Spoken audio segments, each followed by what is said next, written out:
Salut à tous, on se retrouve pour notre toute première véritable vidéo sur la chaîne Kohantaku. Aujourd'hui on va parler actualité manga. Il y aura deux classes qu'on a fait. La première classe est les films d'animation et les mangas qui nous ont marqués durant l'année 2020. Et la deuxième classe c'est les mangas ou les films d'animation qui viendront dans l'année 2021 voire même 2022. Pour le début, je vous laisse la place à Ryu. Parlons un peu de ce nouveau manga qui est sorti l'année dernière et qui aujourd'hui est l'une des séries les plus populaires au Japon. Je parle bien sûr de Jujutsu Kaisen. Alors pour ceux qui savent pas de quoi parle Jujutsu Kaisen, c'est un jeune lycéen qui s'appelle Yuji Itadori. Celui-ci se confronte à une force mystérieuse et il doit rentrer dans une école d'exorcisme ce jour même où il se fait posséder par un démon millénaire, Ryomen Sukuna. Oui, j'ai fait un résumé un peu à la Google. En 2020, Jujutsu Kaisen a atteint plus de 6 millions d'exemplaires vendus au Japon. C'est vraiment pas mal. Son adaptation en animé lui a vraiment fait prendre de l'ampleur. Pour ceux qui n'ont pas vu Jujutsu Kaisen, je vous conseille vraiment de le regarder. Vous allez pas vous ennuyer. On parle d'un autre chef-d'œuvre qui est Demon Slayer. Pour ceux qui savent pas ce que c'est, en gros, c'est un jeune marchand de charbon qui s'appelle Tanjiro. Il était dans un village et il voulait ensuite rentrer chez lui. Mais il était déjà trop tard. Alors il se fait héberger, mais pendant qu'il dort, il se passe d'affreuses choses dans son village. Sa famille s'est fait manger par un démon, mais seule sa petite sœur Nezuko reste en vie. Tanjiro voudra se venger et elle deviendra pourfendeur de démons. Alors Demon Slayer a littéralement explosé les ventes en 2020 au Japon, avec plus de 82 millions d'exemplaires vendus. C'est aussi l'un des premiers animés à nous proposer une aussi belle adaptation en animé. Bon, comme vous savez, il y a un film Le Train de l'Infini, on l'attend tous, il est sorti au Japon, et encore une fois, il a explosé les ventes. Parlons de My Hero Academia. L'épouvanté, mais on sait jamais. Alors c'est un manga avec des super-héros, avec des pouvoirs que l'on nomme Alter.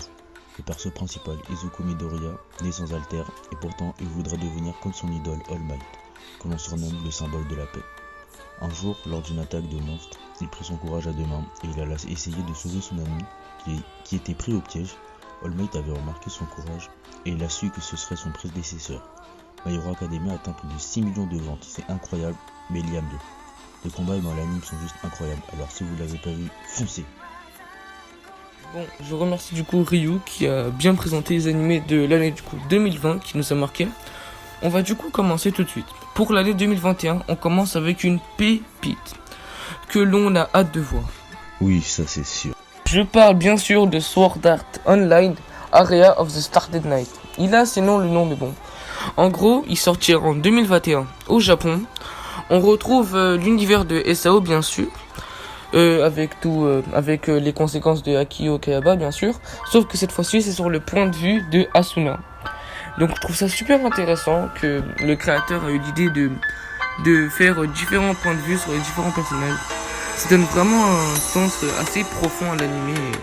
Voilà, bon. Ce qui est assez dommage, c'est qu'on n'a pas de vraie date de sortie. On a simplement l'année. Et en gros, c'est en 2021. Ensuite, nous allons continuer, pas sur un film cette fois-ci, mais un animé scientifique du mois.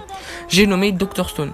Du moins, la saison 2 qui est sortie le 14 janvier et pas la saison 1 qui est sortie en 2018, il me semble.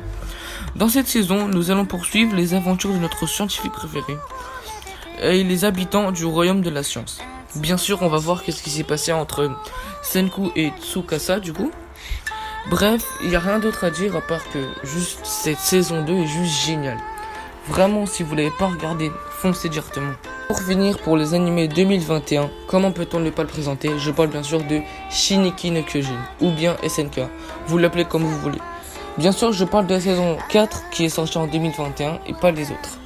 Bon, ce que j'ai apprécié dans cette saison-là, c'est que on voit vraiment le personnage principal, Eren, déverser sa frustration et sa haine au fur et à mesure de l'anime. On va vraiment dévorer chaque titan pour essayer de devenir de plus en plus fort et essayer de mettre son plan à exécution. Bien sûr, je ne parlerai pas du fameux moment où Mikasa, Eren et Armin se mettent à la table, mais c'était l'un de mes moments favoris. Bon, sinon, voilà, c'est tout ce que j'ai à dire.